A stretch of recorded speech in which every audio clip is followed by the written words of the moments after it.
Hi friends, welcome back to Lala வீட்டு சமையல். இன்றைக்கி ரெசிபி கருப்பு கவுனி அரிசி இனிப்பு பொங்கல்.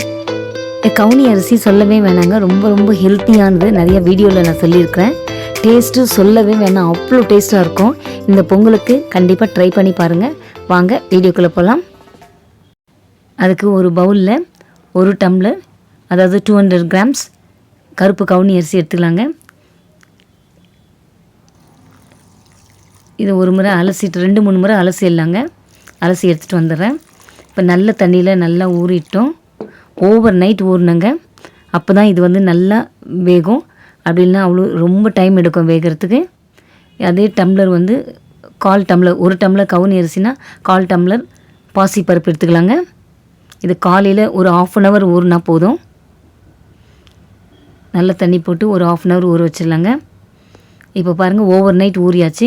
இந்த மாதிரி நல்லா ஊறினாதாங்க சீக்கிரத்தில் வெந்துடும். அதனால் ரொம்ப ரொம்ப டைம் எடுக்கும். தேங்காய் பால் ஒரு டம்ளர் எடுத்து வச்சுக்கிறேங்க. அது எப்படின்னு நான் வீடியோ போட்டிருக்கேன், அதில் பாருங்கள், லிங்க் கொடுக்குறேன். இப்போது கவுனி அரிசி ஊறினதை எடுத்து குக்கரில் ஆட் பண்ணிக்கலாங்க.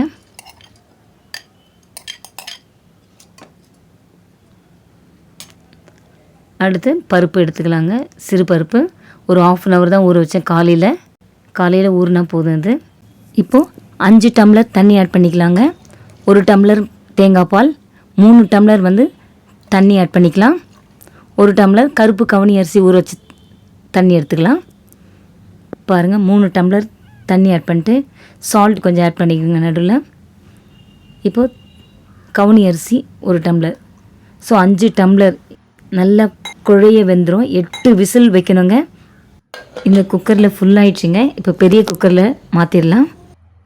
ஒரு பேனில் 300 கிராம் வெல்லம் எடுத்துக்கலாங்க. வெல்லத்தை நம்ம மெல்ட் பண்ணி எடுத்துக்கலாங்க.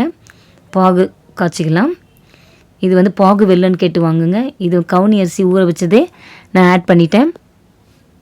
1/4 டம்ளர், 1/2 டம்ளர் ஆட் பண்ணால் போதும். இது ஏலக்காய் பவுடர் ஆட் பண்ணியிருக்கிறேன். நல்லா மெல்ட் ஆகணுங்க. மெல்ட் ஆனாவே போதும். இது பாகு பதெல்லாம் தேவையில்லை, கம்பி பதெல்லாம் தேவையில்லை. நல்லா மெல்ட் ஆகிடுச்சு பாருங்கள். இப்போது கொஞ்சம் கூட இல்லை.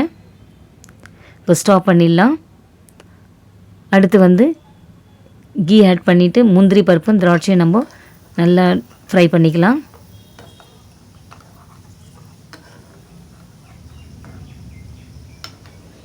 அடுத்து திராட்சை ஆட் பண்ணிக்கலாங்க. இதுவும் நல்லா குண்டு குண்டாக ஆகிற வரையும் நல்லா குண்டு குண்டு ஆனோன்னே எடுத்துருங்க. இந்த மாதிரி இருக்கும்போது எடுத்துருங்க. இப்போ இந்த பாகு நம்ம காய்ச்சணும் இல்லைங்களா, அதை ஃபில்டர் பண்ணிடலாம். பாருங்கள் எவ்வளோ டஸ்ட் இருக்குதுன்னு. இப்போ 8 விசில் ஆகிடுச்சு. பாருங்கள் எவ்வளோ குழைய வெந்திருக்குது. இந்த மாதிரி வெந்தாதாங்க டைஜஷன் ஆகும். அரிசியாக இருந்தாக்கா டைஜஷன் ஆகாது. பொங்கலுக்கு பச்சை அரிசி அப்படி இருந்துச்சுன்னா டைஜஷன் ஆகிடும். ஆனால் இது நல்லா குழைய வெந்தாதாங்க டைஜஷன் ஆகும். குழைய வேகணும். இப்படி தான் இருக்கணுங்க. இப்போது வெள்ளைப்பாகு ஆட் பண்ணிட்டேன். நல்லா மிக்ஸ் பண்ணி விடுங்க. அது கொஞ்சம் மெல்ட் ஆகணும். அதில் தேங்காய் துருவந்து ஆட் பண்ணியிருக்கேன்.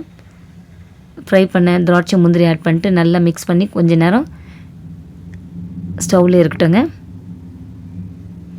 கீ ஆட் பண்ணிவிட்டு 15 minutes இருக்கட்டும். இது ஆறிடுச்சுன்னா நல்லா கெட்டி ஆகிடுங்க. அவ்வளோதாங்க. இந்த சூப்பரான ஹெல்த்தியான கருப்பு கவுனி அரிசி இனிப்பு பொங்கலை நீங்களும் இந்த பொங்கலுக்கு கண்டிப்பாக செஞ்சு என்ஜாய் பண்ணுங்கள். இனிய பொங்கல் நல்வாழ்த்துக்கள்.